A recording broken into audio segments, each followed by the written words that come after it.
Johannes 17. Ons lees al van vers 24 af.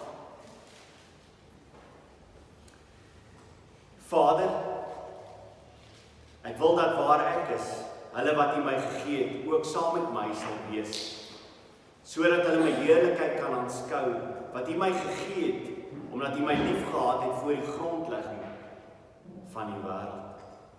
Regverdige Vader, al het die wêreld U nie geken nie, tog het ek U geken, en hulle hier het erken dat U my gestuur het. En ek het U naam aan hulle bekend gemaak en sal dit bekend maak, sodat die liefde waarmee U my liefgehad het in hulle kan wees en ek in hulle. Net tot sover.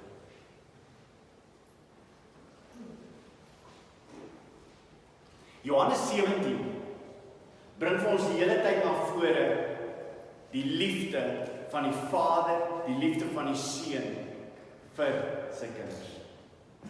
Vir die wat tot geloof sal kom. En dit word oor en oor in Johannes word dit vir ons duidelik gestel, daar is 'n ongelooflike liefde tussen die Vader, 'n liefde tussen die Seun en die Vader, en tussen die Vader en die Seun en sy kinders. En oor in Johannes 17 word dit dan vir ons vertel van hierdie liefde. En hier in Johannes 17 vers 24 is vir my ongelooflik, is dat Jesus se gebed gaan verder en hy sê, Vader, ek wil dat waar ek is, hulle wat U my gegee het, ook saam met my sal wees. Dink jy wat in Johannes 14 gesê? In Johannes 14 het hy vir hulle gesê, ek gaan om vir julle plek voor te berei. Ek gaan 'n tyd lank hier by julle wees en dan gaan ek weggaan, maar julle moet weet dat ek gaan om vir julle 'n plek voor te berei. As dit nie so was nie, sou ek nie vir julle gesê het nie. So daar moes altyd 'n verlange gewees het by die kind van die Here om by die plek uit te kom, om saam met Jesus te kan wees vir ewig en vir altyd. Maar wat vir my wonderlik van hierdie gedeelte is dat Jesus sê, Vader, ek wil dat waar ek is, hulle wat U my gegee het, ook sal wees. Jesus se grootste begeerte is dat sy kinders by hom sal wees. As jy in 'n familie sit, dan is dit baie keer vir jou as dit oor die Kersseisoen is dit een van jou grootste begeertes is dat jou familie by mekaar moet wees. Dis die verlange van jou hart, my familie moet by mekaar wees. En Jesus sê voordat hy weggaan, gee vir ons so 'n blik, so 'n openbaring oor wat sy groot begeerte is. En sy groot begeerte is, hy's in die hemel, hy's ook hier binne in my, nee? Hy sê dit. Hy kom maak woning hier, Vader, Seun en Heilige Gees kom maak woning hier binne in my. Maar hy vertel vir ons ook dat daar 'n begeerte is, dat ons moet wees waar hy is. Kyk wat skryf hy. In Sagaria 9 vers 16 skryf hy vir die profeet. En hy sê vir die profeet, hy sê vir die profeet om die volgende neer te skryf. Sagaria 9 vers 16. En die Here, hulle God, sal hulle in die dag verlos as die kudde wat sy volk is. Onthou die hele Sagaria het te maak met die eindtyd, met dit wat gaan plaasvind as Jesus Christus gaan kom. Gaan lees Sagaria. Dis die vervulling vind plaas in Christus. Daar's die eerste vervulling in Christus wat plaasvind. En in hierdie gedeelte in Sagaria vertel hy vir hulle. Hy sê, en die Here, hulle God, sal hulle in die dag verlos as die kudde wat sy volk is. Hy gaan hulle verlos, die kudde wat sy volk is.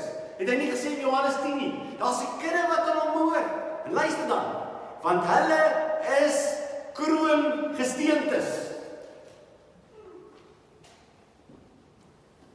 Hulle is kroongesteentes, want hulle skitterend verhef oor sy land. En ons oë, as God na ons kyk, kyk hy na ons, en in sy oë sien hy ons as sy kroongesteentes. En dis vir my ongelooflik. Dis vir my ongelooflik. Ek kan dit nie verstaan nie, maar ek weet dat die Bybel is waar. En hy sien my as dit. In Hooglied, deur die geskiedenis soos Hooglied geïnterpreteer as die liefdesverhouding tussen Jesus Christus en die kerk. Gaan lees Hooglied. En in Hooglied 7 vers 10 word daar iets wonderliks gesê. Luister na hierdie teksvers en dan gaan ek vir julle verduidelik. In Hooglied 7 vers 10 staan daar, ek is my beminde sin. Dis wat die kerk Okay? Die vrou sê dit van die man. Sy sê, ek is my beminde sin en sy begeerte is na my. Sy begeerte is na my. Onthou jy in die tuin van Eden? Toe Adam en Eva sondig doen, wat was die vloek gewees wat hy vir Eva gee het? Een van die vloeke wat hy vir haar gee het. Jou begeerte sal na jou man wees. In Hooglied keer hy dit onderste bo en God sê, wie wat? Die man wat vir my verteenwoordig, want ek is die man in Hooglied, my begeerte is na my kerk. En jy sien dit in Johannes 17. In Johannes 17 lees jy, Vader, ek wil dat waar ek is, hulle wat U my gee, ook saam met my sal wees. My begeerte is na my kerk.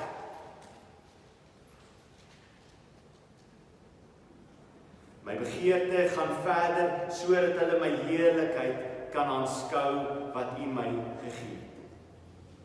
Nou in die Bybel word vir ons vertel dat daar 'n deel is van God se heerlikheid, van Christus se heerlikheid wat ons nou al reeds ervaar. Daar's 'n deel daarvan wat ons ervaar deur die woord wat gelees word, deur ons verhouding met Hom, raak sy heerlikheid al hoe groter in ons lewens.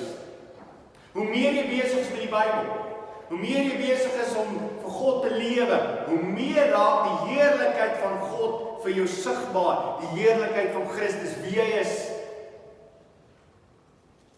Draak vir jou al hoe wonderlik. Dis omtrent soos 'n bot wat aangetrek word na 'n kerslig. Hoe meer ek vir Christus ervaar in sy heerlikheid, hoe meer kan ek nie sonder dit klaarkom nie, en hoe meer wil ek hê. Een van die tekens van 'n kind van die Here wat 'n lewende verhouding met die Here het, is iemand wat hy kan nie genoeg kry om in die teenwoordigheid van God te wees.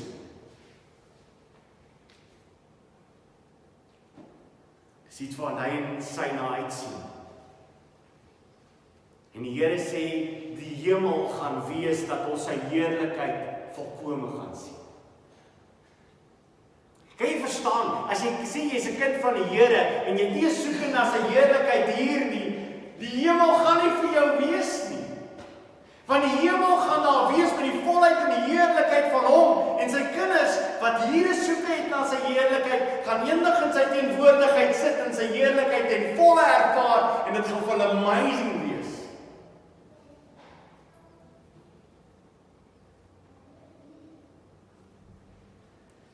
En in Johannes 3 vers 2, geliefdes, nou is ons kinders van God, en is nog nie geopenbaar wat ons sal wees nie, maar ons weet dat ons, as hy verskyn, aan Hom gelyk sal wees, omdat ons Hom sal sien soos hy is. Dit is die begeerte van die gelowige. Ons gaan Hom sien soos hy is. Ons sien dit in Johannes. Johannes die geliefde disipel.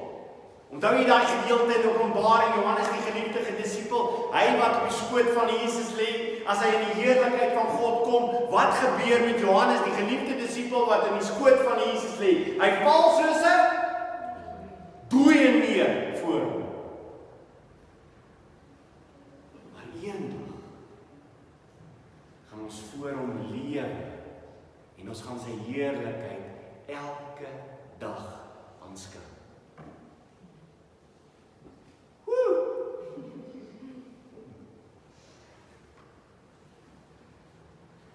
Romeine skryf Paulus oor die hele ding van die gedagte van sy heerlikheid wat ons eendag gaan aanskou. In Romeine 8 vers 18 staan daar, want ek reken dat die lyding van die teenswoordige tyd nie opweeg. Paulus het deur 'n enorme lyding gegaan. En hy sê, mense, die lyding wat ons gaan deurgaan ter wille van Jesus Christus, die lyding wat ons gaan deurgaan, mense, dit kan nie opweeg teen die heerlikheid wat aan ons geopenbaar sal word nie. Wat gaan jou staande laat bly met aanvegtinge van die wêreld? Wat gaan jou laat staande bly as daar begeertes in die wêreld is waarna jou hart hinker? Wat laat jou staande bly? God se heerlikheid.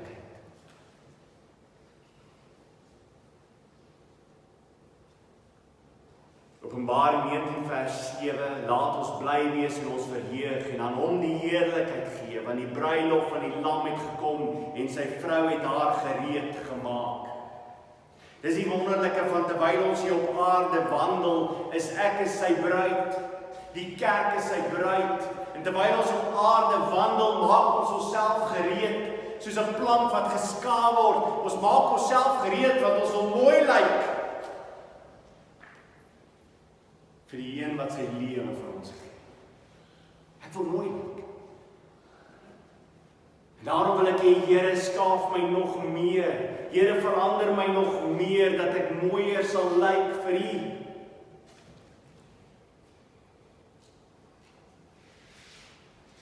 Verstaan jy die heerlikheid? En hierdie gedeelte in Openbaring 21 demonstreer ongelooflik sy heerlikheid wat ons eendag sal aanskou.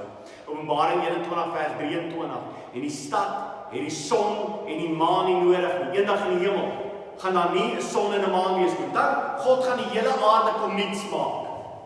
Okay? Hy gaan die hele aarde kom nuut maak. Hy gaan 'n nuwe hemel, 'n nuwe aarde skep. Totaal nuut. Hoe dit gaan lyk, weet ons nie. Ons weet net 'n baie beter gaan wees as wat ons nou het. En dan, daai stad, die nuwe Jerusalem wat uit die hemel uit gaan neerdaal waar ons gaan bly, okay? En die stad het die son en die maan nie nodig nie. Daar gaan nie 'n son en maan wees nie. Luister hoekom. Om in hom te skyn nie, want die heerlikheid van God het hom verlig en die lam is sy lamp. Die heerlikheid van God gaan oral wees in die hemel. En dit gaan so ongelooflik wees dat daar nie 'n son en 'n maan nodig is nie. Ons gaan lewe in sy heerlikheid. Dis wat hierdie gedeelte vir ons sê. Jy gaan lewe in die heerlikheid van God. As jy besig is, my liewe vriend en vriendin, met geheime agendas en geheime dingetjies in jou private lewe, wil ek vir jou sê, jy gaan nie in die hemel wil wees nie. Die realiteit van die hemel wat hierdie kant al reeds begin, is jy al klaar nie lus voor nie, want jy lewe in die duister. Waarvoor gaan jy eendag in die teenwoordigheid van hom verwandel, wanneer alles oop en bloot is? As die heerlikheid van God nie vir my nou genoeg is, om vir my te kry by die punt dat ek sê, Here, ek wil nie sonde doen in my lewe nie, ek wil heilig lewe. Die oomblik as ek val in my lewe, bely ek dit onmiddellik. As dit nie genoeg is nie, die heerlikheid van God geen betekenis meer in my lewe.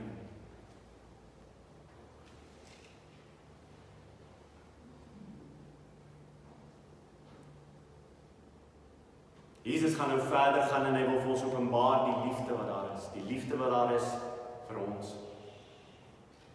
En hy begin daardeur vir ons te verduidelik in die liefde wat die Vader vir die Seun het.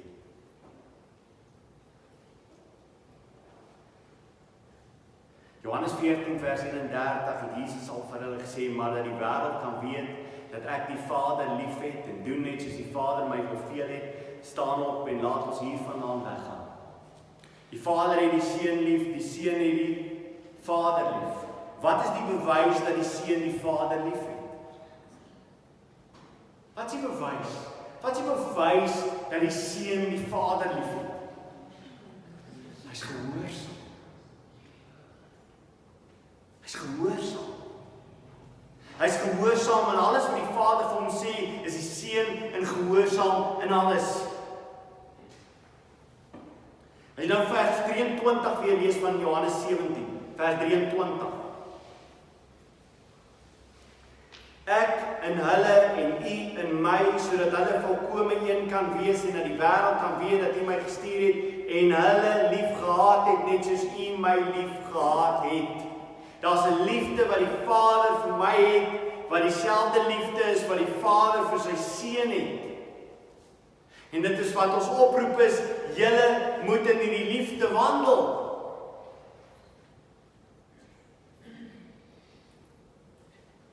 En dan gaan vers 25 en 26 aan met hierdie hele gedagte van wat in vers 24 vir ons gesê is, van die heerlikheid wat ons gaan aanskou. Die heerlikheid wat ons aanskou is, omdat U my lief gehad het voor die grondlegging van die wêreld. Dis die heerlikheid is 'n volmaakte liefde tussen die Vader en die Seun, tussen die Seun en sy bruid. Dis die hemel. Dis hoekom jy die hemel en tye hier op aarde kan ervaar, is in jou liefdesverhouding met hom.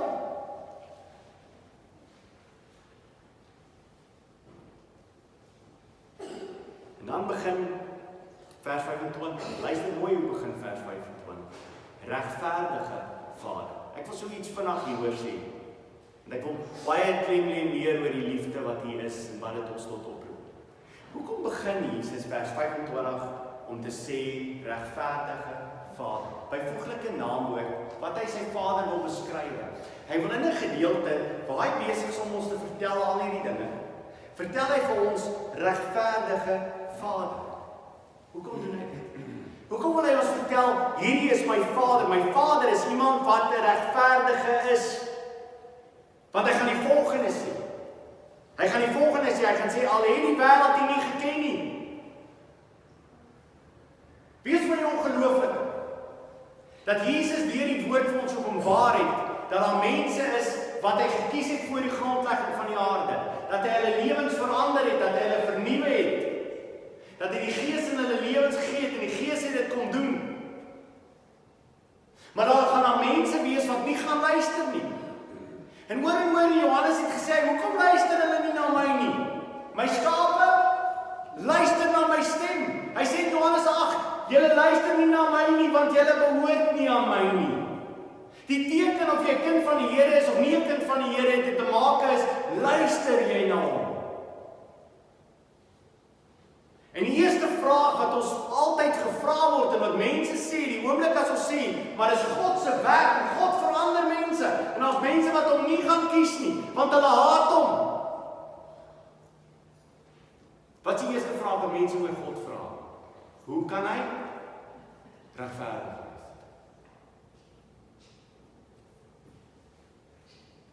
En Jesus staan in die middel van hierdie gedeelte en hy sê, mense, my Vader is 'n regverdige Vader.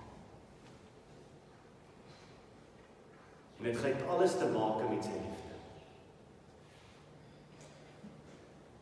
Want as jy sy liefde verstaan jy, dat as nie was vir God se liefde van ewigheid af, vir jou en vir my nie. As dit nie was vir God se liefde nie, sou niemand van ons eendag in die hemel gewees het. Want dit is wat dit beteken dat hy regverdige God is, dat hy regverdige God is eintlik almal behoort hel toe te gaan. Is dit nie so nie? En sy ongelooflike liefde wat openbaar word in hoofstuk 17 wil Jesus vir ons sê, mense, luister hierna, my Vader is 'n regverdige Vader. Daar's mense wat nie na hom gaan luister nie. En hulle gaan die ewige straf ontvang omdat hulle nie na hom geluister het. Omdat hulle nie na my geluister het. En mense wat eendag gaan brand in die hel vir ewig en vir altyd, wys God se regverdigheid. Ek kan nie verstaan hoe mense kan staan voor God wat al hierdie dinge doen en sy bemoeienis wat hy maak met 'n mens wat dit nie verdien nie en dat jy op die ou ende die arrogansie het om na hierdie God te kyk en te sê, God, jy's nie regverdig nie. Wie is jy, o mens?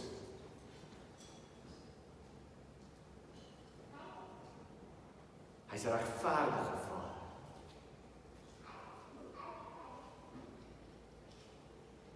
Die wêreld het U nie geken. Die wêreld gaan nooit vir Jesus Christus ken en aanvaar. Hulle haat hom. En jy kan sit in die kerk elke Sondag en jy kan iemand wees wat deel is van die wêreld wat hom haat. En hoe weet jy is deel van die wêreld wat hom haat? Dan sit jy elke Sondag in die kerk. Jy weet jy is deel van die wêreld wat hom haat omdat jy nie na hom luister nie. Jy doen wat jy graag wil doen. Jy doen jou eie begeertes. Jy doen jou eie verlange. Jy's in totale beheer van jou lewe. Jy doen net wat jy wil hê. Dan kan jy nie iemand wees wat hom ken en wat hom liefhet nie.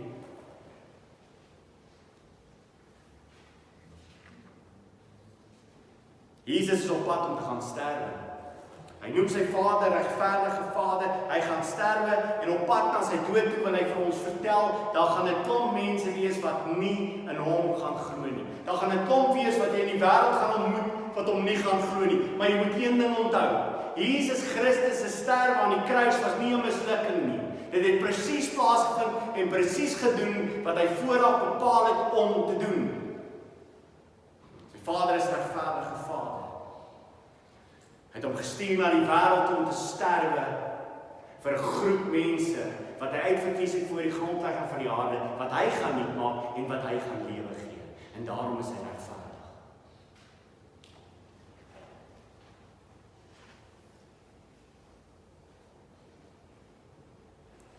Regverdige Vader, al het die wêreld U nie geken nie, tog het ek U geken. En hulle het erken dat U my gestuur het. Die wêreld, hier is die teenpole teenoor mekaar. Ons het aan die een kant, die wêreld het U nie geken nie. Ek het U geken, sê Jesus. En hierdie mense wat hier staan, wat het met hulle gebeur? Dat hulle anders is as die wêreld. Hulle het erken dat U my gestuur het. Kom ek gee vir jou 'n paar gedeeltes uit Johannes 10 dat hierdie hoor en oor vir ons sê. Johannes 10 vers 3. Vir hom maak die deurwagter oop en die skape luister na sy stem en hy roep sy eie skape by hulle naam en lei hulle uit. Hy roep sy skape by hulle naam. En lei hulle uit, hy roep sy eie skape. Hy roep sy eie skape by hulle naam, hy lei hulle uit. Jesus roep sy eie skape by hulle naam. Luister na vers 16 dan. Ek het nog ander skape wat nie aan hierdie stal behoort nie. Ek moet hulle ook lei en hulle sal na my stem luister. En dit sal wees een kudde en herde. Hulle sal na my luister. Vers 20. En baie van hulle het gesê, hy is van die duiwel besete en is kranksinnig. Wat luister julle na hom?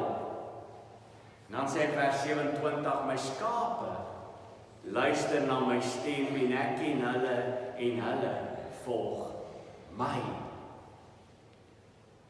Die wêreld ken U nie. Die wêreld luister nie na U. My volgelinge luister na my en daarom is hulle gehoorsaam aan U.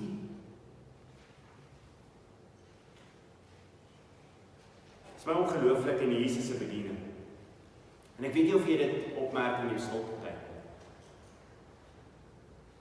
Vanoggend weer het dit my so getref. Ek is besig met gedeelte, een van die gedeeltes waarmee ek besig is Markus in my slotpartytjie.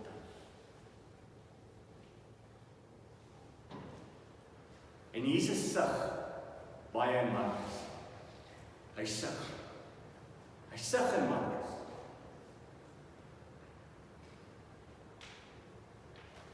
Want as daar wonderwerke en tekens gedoen moet word, is die skare storm hulle na hom toe en sê, Here, U moet asseblief hierdie dowe moet U asseblief tog genees. Elke keer as daar 'n probleem is, dan storm hulle na hom toe. Klink vir my so baie na mense wat in die kerk sit. En mense wat vandag in Suid-Afrika sit. As daar probleme kom, dan storm ons na God toe. Asseblief, Here, help ons.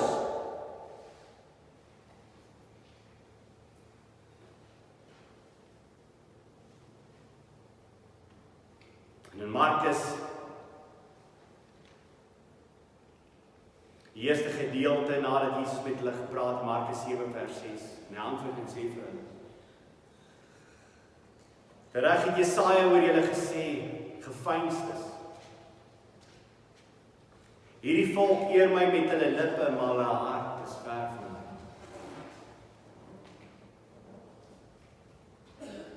En dan voordat hy die dowe weer genees, dan sug hy. Hoekom sug Jesus as hy die dowe genees? En die wat na hom luister, hoor. Hulle luister nie na hom. Hulle soek hom net vir al die dinge wat hy vir hulle kan doen. En so nou en dan as daar 'n kreetgebedjie moet opgaan, dan soek ons asseblief Jesus, help my nou. Maar daar's geen verhouding en daar's geen liefde.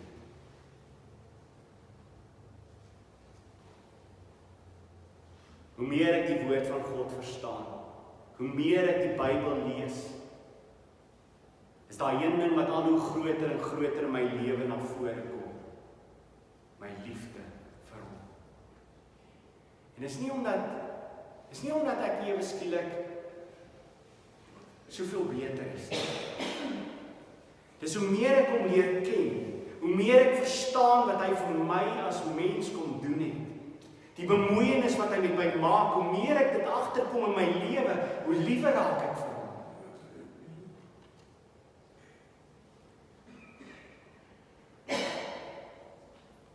Een van die bekommernisse in my lewe is hoeveel mense nie die liefdesverhouding met 'n lewende God kan ervaar nie. Sê Johan, ek ervaar dit nie altyd nie. Ek wil jou vertel vanmôre hoekom jy dit nie ervaar nie. Ek wil vir jou vertel vanmôre hoekom jy nie 'n diepte bewustheid het van 'n lewende God wat jou liefhet en hoekom dit jou lewe nie transformeer nie. Is omdat jy ongehoorsaam is. Omdat jy nie besig is met die woord van God nie. Want die woord van God transformeer jou lewe. Jy kan nie besig wees elke oggend met die stilte tyd en met die woord van God en jy bly dieselfde mens nie, dis onmoontlik. En as jy dieselfde mens bly, wil ek vir jou vertel, as jy iemand wat in die wêreld is, jy behoort nie aan God nie. Maar 'n kind van die Here is iemand wat hoe meer die liefde van Christus en van God oor jou spoel, hoe meer word jy verander. Johannes 14 vers 23, Jesus antwoord en sê vir hom, as iemand my liefhet, sal hy my woord bewaar. As iemand my liefhet, sal hy my woord bewaar. En my Vader sal hom lief hê en ons sal na hom toe kom en by hom woning maak. As iemand my liefhet, sal hy my woord bewaar.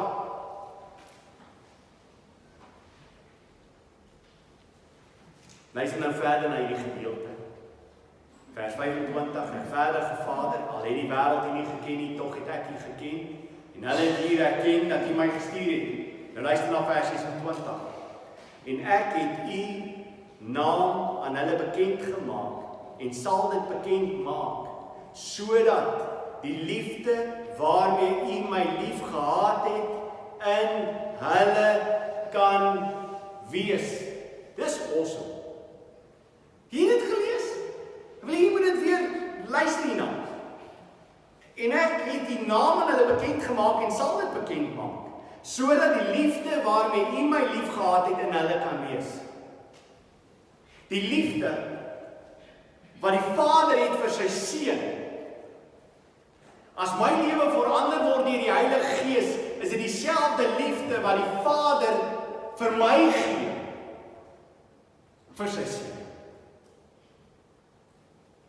Dieselfde liefde wat die Vader het vir sy seun, is dieselfde liefde wat iemand vir my gee, want is nie, alright doen, hierdie volgende goeders moet plaasvind, nie, hy sê, sodat die liefde waarmee U my lief gehad het en hulle kan wees, dis 'n realiteit wat sal plaasvind.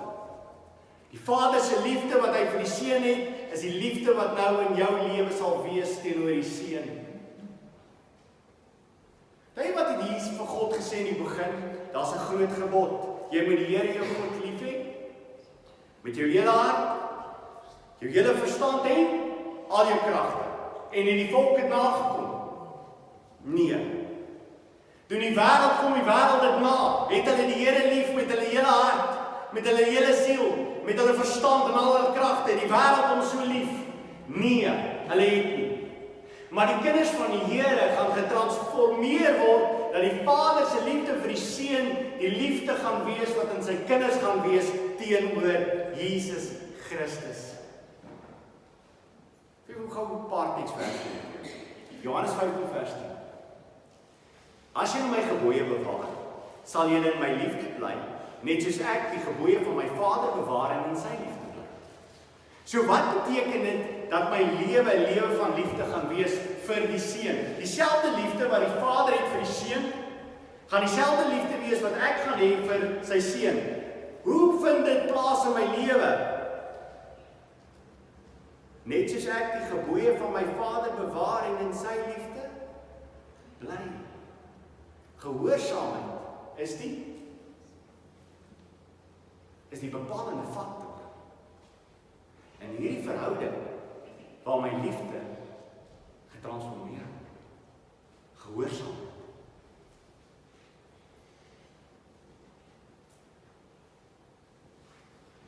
Sien hoor ons in die Bybel word dit vir ons verwys hoe mense se liefde teenoor God oppervlakkig is. Die besedene van Gadara het 'n legioen duiwels in hom gehad. En Jesus kom spesiaal al die kant van die een kant van die water oorgevaar aan die ander kant van die water want hy wil 'n ontmoeting hê vir 'n man van Gadara. Legioen. En legioen se lewe word verander. Die duiwels word uitgedryf en dit word in die varke ingeneem. Nou die probleem was dat die varke was die mense se inkomste. Nou moenie vir my vra hoe jy Jood met 'n vark boer nie, maar enige. Dis wat plaasgevind. Of die mense van Gadara mense was wat heidense gemeenskap gehad met heidene en dit 'n totale nuwe groep mense was in Gadara, weet ons nie seker nie. Maar dit lyk vir my as jy die verhaal kyk, was dit maar Jode gewees wat daar gebly het in die streek van Gadara. Die mense kom dan uit. En die mense kom voor Jesus en almal vertel vir hulle van nou legioen wat bevry is.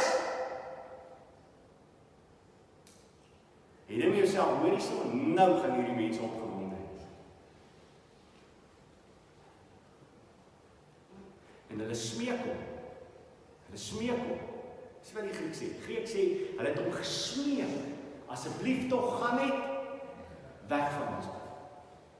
En dan is dit ongelooflik.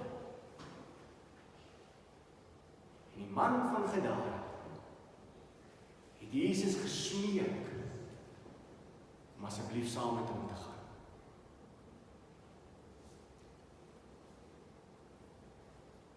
Dis wat gebeur as transformasie in jou lewe plaasvind.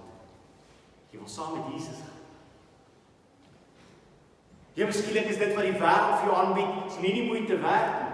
Kan jy sien die twee pole, die een hou vas aan die wêreldse dinge en die wêreldse besitting en dit is so belangrik. Die ander een is bevry en hy sê, hoor hierso Jesus, ek wil saam met jou gaan. Maak nie saak waar nie.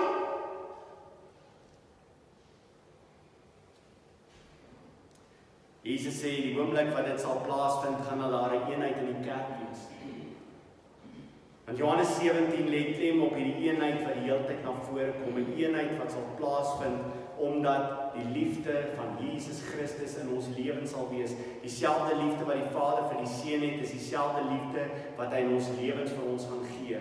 En as dit dieselfde liefde het as wat die Vader vir die Seun het, as dit dieselfde liefde is, en dieselfde liefde waarvan hy praat, Jesus het vir die Vader, dieselfde liefde, gaan daar 'n eenheid wees tussen gelowiges. Is daar iemand in hierdie gebou? As jy kind van die Here is, ek praat met die wêreld. As jy met die wêreld is, ek is jammer vir jou. Ek het nie 'n boodskap vir jou, behalwe bekering. Maar as jy kind van die Here is daar iemand in hierdie gebou wat die Here liewer het as iemand anders? Het hy vir Johan Louw wat hier voor staan dalk liewer as enige van julle wat hier is? As jy kind van die Here is. Okay. Dieselfde liefde moet in ons wees.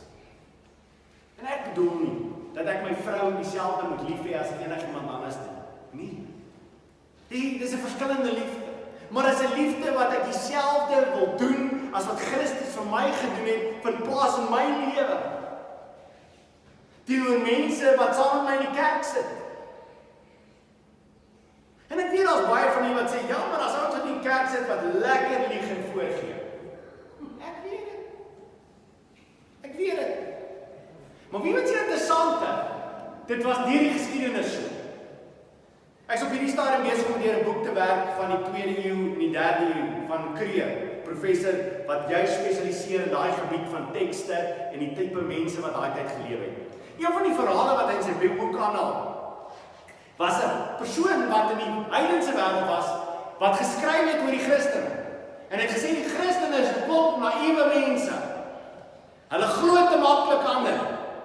En die voorbeeld wat hy genoem het, is van Peregrinus. Nou Peregrinus was 'n man in daai tyd gewees wat sy pa vermoor het. Toe vlug hy. Hy ontmoet 'n klomp Christene en hulle aanvaar hom in sy gemeenskap. Hy kom tot bekering, so dink hulle. En hulle begin hom in te trek en so begin hy te werk in die gemeente en later aan is hy een van die leiers van die gemeente. En die skrywer van hierdie gedeelte spot die hele tyd met hierdie hele verhaal van hoe maklik hulle hom vertrou. Op die einde, Peregrinus beland in die tronk. En almal wat in die gemeente is, gaan versorg hom terwyl hy in die tronk is. Hulle gee hom so baie geld terwyl hy in die tronk is, dat toe hy in die tronk uitkom, hy sy eie besigheid kan begin. 'n Man toe gaan lewe daai ou dan lekker vooruit vir die wêreld. En die heidense skrywer sê, kyk hoe naïef. Hierdie man het van die begin af vir hulle om die bos gelei. En hulle het hom net geglo. En ek kyk na hierdie gedeelte en sê, dit is niks vreemd nie. Daar's baie wat dit elke dag aan Jesus doen. Sy volgelinge moet dit ook ervaar. Maar sy volgelinge besef een ding in hulle lewens. Ek doen dit nie vir jou nie. My eerste doel hoekom ek dit doen, is omdat ek lief is vir Jesus Christus en dit dryf vir my om die liefde wat hy teenoor my openbaar het teenoor jou te openbaar. En ek is lief vir jou. En my begeerte is dat jy saam met God sal wandel. Maar ek weet nie wat in jou hart aangaan. Ek weet nie wat by jou huis aangaan is. Ek weet nie hoe jy lewe van maandag tot Saterdag nie. Ek het geen idee nie. Ek wil net vir jou sê, jy is 'n beklaringswaardige ou persoontjie. As jy Sondag hier sit, dat jy hierdie week gaan lewe soos wat jy lewe. Jy ervaar niks van Jesus Christus in jou lewe. En terwyl jy hier is, gaan ek jou lief hê. Terwyl jy hier is, gaan ek jou ontferm met my liefde. En elkeen wat 'n kind van die Here is, gaan dieselfde doen vir jou terwyl jy hier is. En ons gaan nooit spyt wees dat ons jou gehelp het. Ons gaan nooit spyt wees dat ons jou lief gehad het.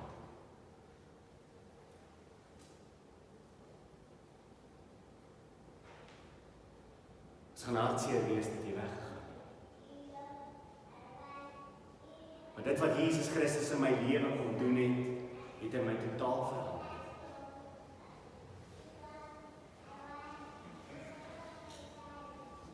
Die liefde wat Jesus vir ons het, verander ons lewens. Ek wil 2 teksverse mee afsluit. Johannes 13 vers 1.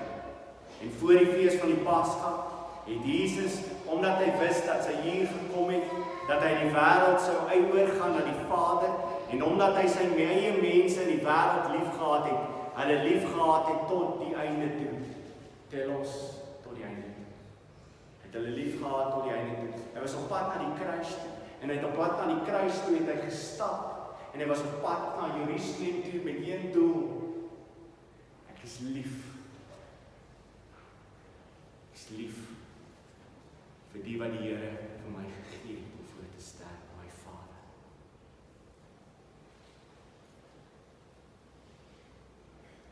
My grootste gebed vir elkeen van die vanmôre is wat Johannes 15 vers 9 sê, soos die Vader my lief gehad het, het julle ook lief gehad. Bly in die liefde. Bly in die liefde. Nie die jaar wat voor lê, bly in die liefde. Niks in hierdie wêreld is om moeite werd nie, mense. Niks wat die wêreld vir jou vertel en die begeertes wat daar in die wêreld is, stel jou tevrede. Dis leeg. Daar's net een plek waar daar ware liefde is. Jy vind dat hoe meer jy besig is met die woord van God, hoe meer begin hierdie liefde hier binne in jou te groei. En hoe meer haat jy sonde. Ek is nie vry van sonde as ek hier voor julle staan. Maar ek haat dit in my eie lewe.